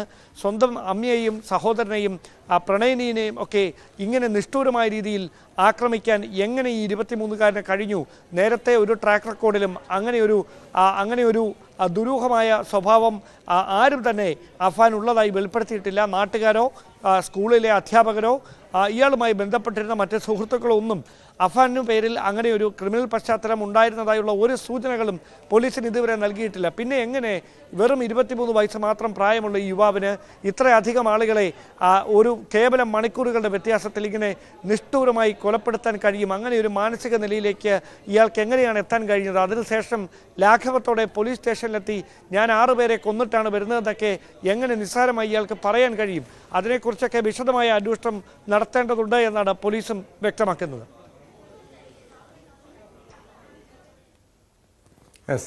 ഡാൻ കുര്യനാണ് വിവരങ്ങൾ നൽകിയത്. കൊല്ലം കൊട്ടാരക്കര താലൂക്ക് ആശുപത്രിയിൽ സുരക്ഷാ ചുമതലയുണ്ടായിരുന്ന ഗ്രേഡ് SI ജോലിക്കെത്തിയത് മദ്യലഹരിയിൽ. ആശുപത്രി അധികൃതരുടെ പരാതിയെ തുടർന്ന് പോലീസ് എത്തി ഇയാളെ കസ്റ്റഡിയിലെടുത്തു. വൈദ്യപരിശോധനയ്ക്ക് ഇയാൾ മദ്യപിച്ചിരുന്നതായി തെളിഞ്ഞു. എഴുകോൺ സ്റ്റേഷനിലെ ഗ്രേഡ് SI പ്രകാശാണ് ജോലി സമയത്ത് മദ്യപിച്ച് ലെക്കുകെട്ട് സുരക്ഷാ ഭീഷണി ഉണ്ടാക്കിയത്.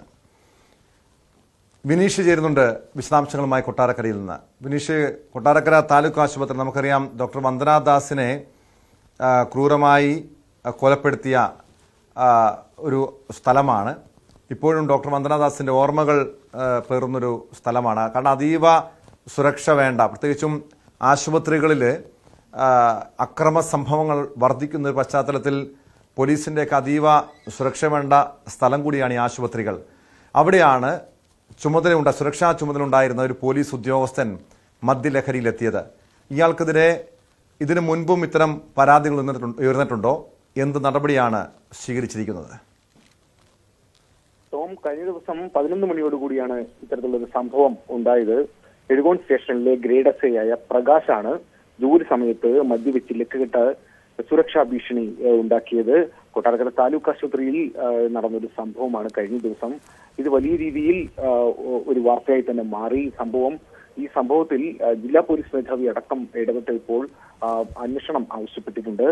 ഇയാളിപ്പോൾ പോലീസ് കസ്റ്റഡിയിലാണ് ഉള്ളത്. കഴിഞ്ഞ ദിവസം ആണ് ഇത്തരത്തിലൊരു സംഭവം ഉണ്ടാകുന്നത്. മദ്യലഹരിയിൽ ഇയാൾ രോഗിയുടെ അടുത്ത് ചെല്ലുകയും വിവരങ്ങൾ തിരക്കുകയും ചെയ്തു. അതായത് ഒരു ആക്സിഡന്റ് കേസുമായി ബന്ധപ്പെട്ട് അവിടെ പേഷ്യന്റ് എത്തിയിരുന്നു. ഈ പേഷ്യന്റിൽ നിന്നും വിവരങ്ങൾ തിരക്കാനായിട്ട് എത്തിയപ്പോഴാണ് SI മദ്യലഹരിയിലാണെന്ന് മനസ്സിലാകുന്നത്. അങ്ങനെ ആശുപത്രി അധികൃതർ കൊട്ടാരക്കര പോലീസിൽ വിവരം അറിയിക്കുകയായിരുന്നു. കൊട്ടാര പോലീസ് സ്ഥലത്തെത്തുകയും SIയെ വൈദ്യപരിശോധനയ്ക്ക് വിധേയമാക്കുകയും ചെയ്തു. അപ്പോഴാണ് മദ്യപിച്ചിട്ടുണ്ട് എന്ന് ബോധ്യമാകുന്നതും കസ്റ്റഡിയിലെടുക്കുകയും ഒക്കെ ചെയ്യുന്നത്. പക്ഷേ നമുക്ക് എടുത്തു പറയേണ്ട മറ്റൊരു കാര്യമുണ്ട് ടോം. ഈ ഡോക്ടർ വന്ദനദാസിനെ കൊലപ്പെടുത്തുമ്പോൾ ഇവിടെ എയ്ഡ് പോസ്റ്റിൽ ജോലിയിലുണ്ടായിരുന്ന പോലീസ് ഉദ്യോഗസ്ഥൻ പിന്തിരിഞ്ഞോടിയ ഒരു സംഭവം മുൻപ് ഉണ്ടായിരുന്നു. ഈ സംഭവം വലിയ രീതിയിൽ ചർച്ചയായി മാറുകയൊക്കെ ചെയ്തിരുന്നു. അവിടുത്തെ സുരക്ഷ ഇല്ലായ്മ കൊണ്ടാണ് ഇത്തരം സംഭവങ്ങൾ ഉണ്ടാകുന്നതെന്ന് ഒരു വലിയ വിമർശനങ്ങൾക്ക് ഇടയായ ഒരു സാഹചര്യം ഉണ്ടായിട്ടുണ്ടായിരുന്നു. അങ്ങനെ കണക്കിലെടുത്താണ് അവിടെ എയ്ഡ് പോസ്റ്റ് വരികയും പകൽ സമയം ഡ്യൂട്ടിയിൽ ഒരു പോലീസും രാത്രിയിൽ 2 പേരുടെ സേവനവും വേണം എന്ന് പറയുകയൊക്കെ ചെയ്തു. അങ്ങനെയാണ് ഇപ്പോൾ അവിടെ എയ്ഡ് പോസ്റ്റിന്റെ പ്രവർത്തനം നടന്നു വന്നിരുന്നത്. കഴിഞ്ഞ ദിവസം ഈ പ്രകാശ് രാവിലെ മുതൽ ഡ്യൂട്ടിയിൽ ഉണ്ടായിരുന്ന ആളാണ്. രാത്രിയിൽ ഒരു വനിതാ പോലീസും കൂടി ഒപ്പം ഡ്യൂട്ടിയിൽ വരേണ്ട സമയത്താണ് ഇയാൾ ഈ രീതിയിൽ മദ്യപിച്ച് ലക്കുകെട്ട രീതിയിൽ അവിടെ ഡ്യൂട്ടിയിൽ തുടർന്നത്. ശരിക്കും ഇത് വളരെ ബോധപൂർവം ചെയ്ത ഒരു സംഭവം തന്നെയാണെന്നാണ് നമുക്ക് മനസ്സിലാക്കാൻ കഴിയുന്നത്. ഇയാൾ നേരത്തെയും മറ്റു സ്റ്റേഷനുകൾ, അതായത് പുയപ്പള്ളി സ്റ്റേഷനുകളിൽ ജോലി ചെയ്യുന്ന സമയത്തും ഇതുപോലെ താക്കീത് നൽകി പണിഷ്മെന്റ് ഒക്കെ കിട്ടിയ ആളാണെന്ന് നമുക്ക് അറിയാൻ കഴിയുന്നുണ്ട്. എന്തായാലും ഇപ്പോൾ പോലീസ് കസ്റ്റഡിയിലാണ് ഈ ഗ്രേഡ് SI ഉള്ളത്.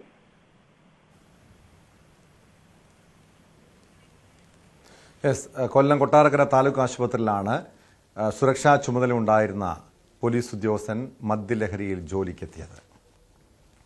മലപ്പുറം നിലമ്പൂരിൽ വയോധികയ്ക്ക് അയൽവാസിയുടെ ക്രൂരമർദ്ദനം. നിലമ്പൂർ CH നഗറിൽ താമസിക്കുന്ന 80 വയസ്സുള്ള ഇന്ദ്രാണി ടീച്ചർക്കാണ് മർദ്ദനമേറ്റത്. അയൽവാസിയായ ഷാജിയാണ് ഇന്ദ്രാണിയെ മർദ്ദിച്ചതെന്നാണ് വിവരം. വീട്ടുമുറ്റത്ത് നിൽക്കുകയായിരുന്ന ഇന്ദ്രാണി ടീച്ചറെ ഷാജി അകാരണമായി ആക്രമിക്കുകയായിരുന്നു. മർദ്ദനത്തിൽ ഇന്ദ്രാണി ടീച്ചറുടെ മുഖത്തും ശരീരത്തിനും പരിക്കേറ്റു. അയൽവാസികൾ പകർത്തിയ മർദ്ദനത്തിന്റെ ദൃശ്യങ്ങളാണ് പുറത്തു വന്നിരിക്കുന്നത്. സംഭവത്തിൽ നിലമ്പൂർ പോലീസ് കേസെടുത്ത് അന്വേഷണം ആരംഭിച്ചു. വിവരങ്ങളുമായി CB അനുമോദ് ചേരുന്നുണ്ട് മലപ്പുറത്ത് നിന്ന്. അനുമോദ്, ഒരു 80 വയസ്സുകാരിക്ക് നേരെ അയൽവാസിയുടെ ക്രൂരമർദ്ദനത്തിന്റെ ദൃശ്യങ്ങളാണ് ഇപ്പോൾ പുറത്തു വന്നിരിക്കുന്നത്. ഇയാൾ മദ്യലഹരിയിലോ മറ്റോ ആയിരുന്നോ? ആക്രമണത്തിന്റെ കാരണം എന്താണ്? പ്രതിയെ പിടികൂടാൻ പോലീസിന് കഴിഞ്ഞിട്ടുണ്ടോ?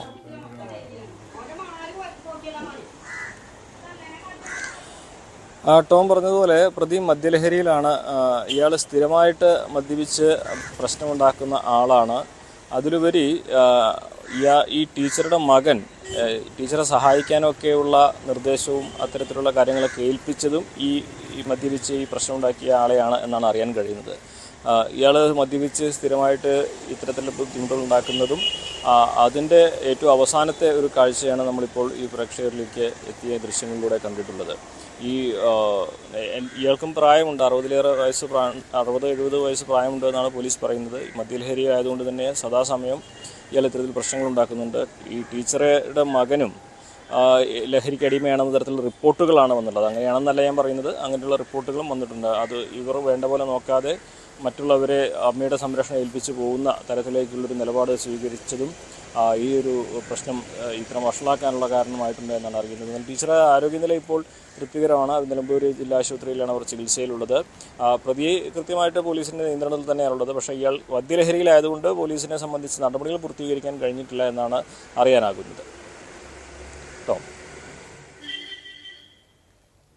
ഈ ആക്രമണത്തിന്റെ കാരണം എന്താണ്? എന്തെങ്കിലും പെട്ടെന്നുള്ളൊരു പ്രകോപനമുണ്ടോ, അതോ ഏതെങ്കിലും മുൻ വൈരാഗ്യമോ മറ്റോ ആണോ ഈ ഇന്ദ്രാണി ടീച്ചറെ അയൽവാസിയായ ഷാജി ഈ രീതിയിൽ ക്രൂരമായി മർദ്ദിക്കാനുള്ള കാരണമായത്?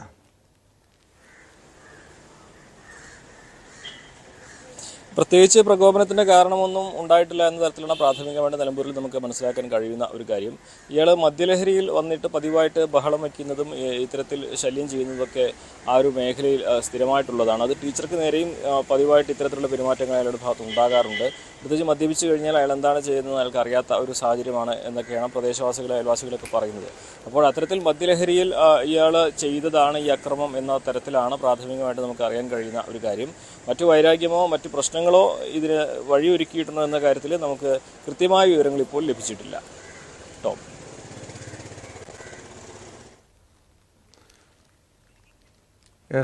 വ്യക്തമാണ്. CB അനുമോദാണ് വിവരങ്ങൾ നൽകിയത്. മലപ്പുറം നിലമ്പൂരിലാണ് വയോധികയ്ക്ക് അയൽവാസിയുടെ ക്രൂരമർദ്ദനമേറ്റത്. നിലമ്പൂർ CH നഗറിൽ താമസിക്കുന്ന 80 വയസ്സുള്ള ഇന്ദ്രാണി ടീച്ചറെ അയൽവാസിയായ ഷാജി മദ്യലഹരിയിൽ ക്രൂരമായി മർദ്ദിക്കുകയായിരുന്നു. അയൽവാസിയായ ഷാജിയാണ് മർദ്ദിച്ചതെന്ന് നഗരസഭാ അധികൃതരും വ്യക്തമാക്കുന്നുണ്ട്. വീട്ടുമുറ്റത്ത് നിൽക്കുകയായിരുന്ന ഇന്ദ്രാണി ടീച്ചറെ ഷാജി അകാരണമായി ആക്രമിക്കുന്നതിന്റെ ദൃശ്യങ്ങളും പുറത്തു വന്നു. മർദ്ദനത്തിന് ഇന്ദ്രാണി ടീച്ചറുടെ മുഖത്തും ശരീരത്തിലും പരിക്കേറ്റിട്ടുണ്ട്. അയൽവാസികൾ പകർത്തിയ ദൃശ്യങ്ങളാണ് ന്യൂസ് 18 ലഭിച്ചത്. സംഭവത്തിൽ നിലമ്പൂർ പോലീസ് കേസെടുത്ത് അന്വേഷണം ആരംഭിച്ചു. പ്രതിയായ ഷാജി ഉടൻ അറസ്റ്റ് ചെയ്യുമെന്നാണ് പോലീസ് വ്യക്തമാക്കുന്നത്. ഇയാൾ മദ്യലഹരിയിലായതുകൊണ്ട് തന്നെ മറ്റ് നടപടിക്രമങ്ങൾ ഉടൻ തന്നെ പൂർത്തീകരിക്കും. അതിലേക്ക് പോലീസ് കടന്നിട്ടുണ്ട്. എന്തായാലും അതിക്രൂരമായിട്ടുള്ള മർദ്ദനം ഏൽക്കേണ്ടി വന്നു. അയൽവാസികൾ തന്നെയാണ് ഇന്ദ്രാണി ടീച്ചറെ ആശുപത്രിയിലും എത്തിച്ചത്.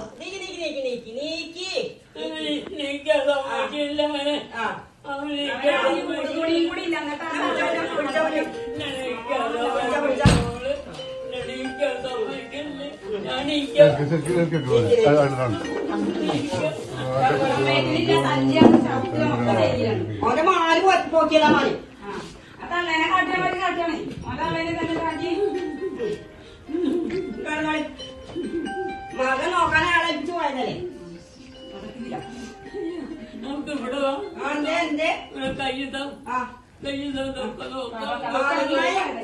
ഏൽപ്പിച്ചു പോയതല്ലേ. സ്പോട്ടിലേക്ക് പൂർണ്ണമാകുന്നു. നമസ്കാരം.